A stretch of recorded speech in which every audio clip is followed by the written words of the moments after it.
Santuoka yra pažymėta vienumu ir neišardomumu. Gerbiama Monika ir gerbiamas Edvinai, šiandieną jūs atvykote prie viešpaties altoriaus, kad sudarytumėte gyvenimo sutartį.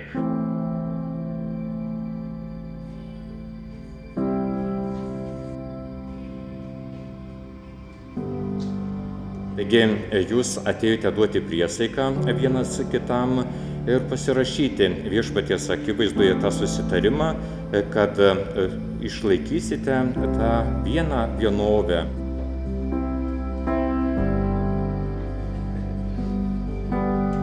Ir visą gyvenimą, ar sunkumuose, ar džiaugsmuose keliausite kartu drauge, vienas kitam pagelbėdami, vienas kitų pasiremdami.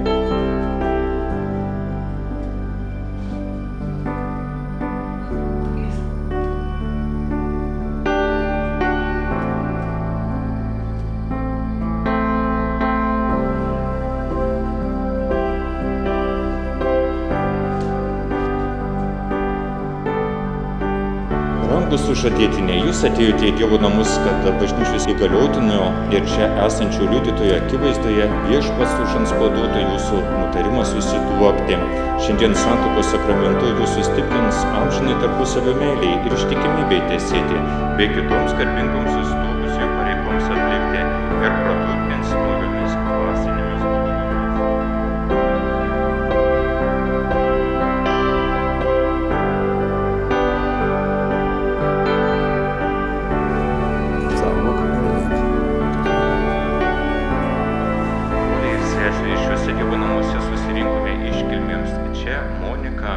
Edvinas pradės savo šeimos gyvenimą. Tai nepaprastas įvykis, todėl mes visi sveikiname juos ir linkėdami laimės paremkime nuoširdžia malda. Aš Edvinas. Imu tave Monika. Savo žmoną. Ir prisiekiu. Visada būti tau ištikimas. Aš Monika. Imu tave Edvinai. Savo vyru. Ir prisiekiu. Visada būti tau ištikima.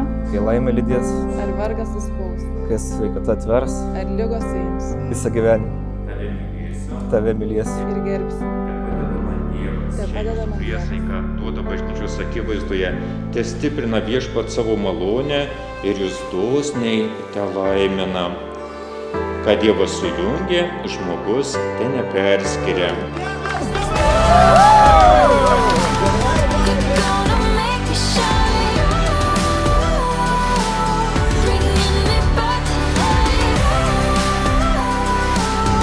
Gerai, garsiau! Monika ir Edvinas! Priimkite savo tėvelių rankų jūsų naują šeimos židinį.